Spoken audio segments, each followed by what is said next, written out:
Question मतलब सही करते करते भी गलत हो सकता है। ये बहुत भयानक चैप्टर है, मतलब अगर आपने यूनिट कन्वर्जन का ध्यान नहीं रखा तो ये बहुत भयानक चैप्टर है। यूनिट कन्वर्जन का ध्यान रखा, फॉर्मूले अच्छे खासे याद रह गए, काम हो जाएगा आपका मेंस तक का, ठीक है ना। चलिए, तो यहाँ पे फोटो इलेक्ट्रिक इफेक्ट हो गया। इसके बाद क्वांटम नंबर, ये तो बहुत बच्चों को पसंद आता है, क्वेश्चन हो जाते हैं बच्चों से, इसमें कोई कैलकुलेशन कुछ नहीं है। 3 प्रिंसिपल याद रखो, आपबाउ प्रिंसिपल हो गया, पाउली हो गया और हुंड हो गया, ठीक है ना। चलिए, तो क्वांटम नंबर से 2 क्वेश्चन पूछे गए थे। इसके बाद रेडियल नोड और नोडल प्लेन, ये थोड़ा आप बोल सकते हो कि रेडियल नोड तो चलो पूछ लिया, नोडल प्लेन थोड़ा मैच द कॉलम का क्वेश्चन था ये, है ना। और ऑर्बिटल में radial node and nodal plane पूछे गए थे, तो इसका एक क्वेश्चन था। और जैसा कि मैंने आपको बोला है कि रिपीटेड क्वेश्चन मैं नहीं कराऊंगा जेईई मेन 2026 या जेईई मेंस के, अब नहीं कराऊंगा।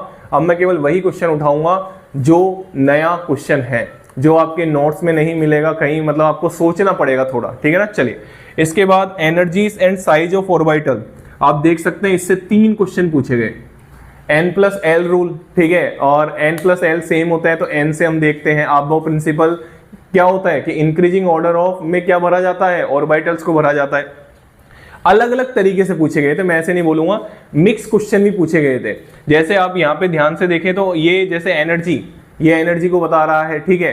तो मैं आपको एक चीज बता देता हूं कि एक क्वेश्चन इसमें मिक्स क्वेश्चन भी पूछा गया था।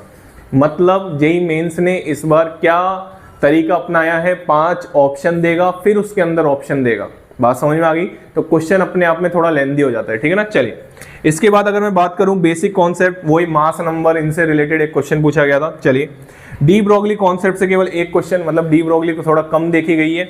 ये मैंने पोटेंशियल डिफरेंस लिखा है, आप पढ़ते हैं पोटेंशियल डिफरेंस जैसे लैम्डा बराबर h/√2m के ही पढ़ते हैं, के ही की जगह आप पोटेंशियल डिफरेंस में चेंज कर सकते हैं, ये फॉर्मूला पढ़ाया जाता है, बट यूनिट का जरूर ध्यान रखें। ये हो गया।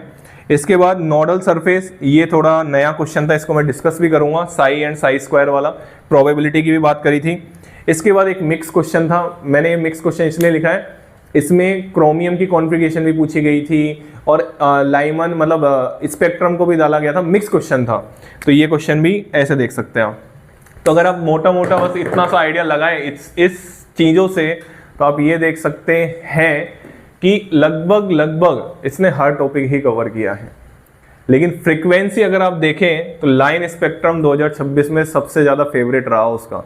लाइन स्पेक्ट्रम की बात करूं तो बोर मॉडल तो खैर आप इतने सारे फॉर्मूले पढ़ते हैं, ठीक है, उसमें से चुन्नू मुन्नू क्वेश्चन पूछे गए थे, इतने भयंकर क्वेश्चन नहीं पूछे गए, ठीक है ना। चलिए, तो ये था जेईई मेन 2026 का एटॉमिक स्ट्रक्चर का पेपर एनालिसिस, क्वेश्चन के बारे में हमने बात करी, टॉपिक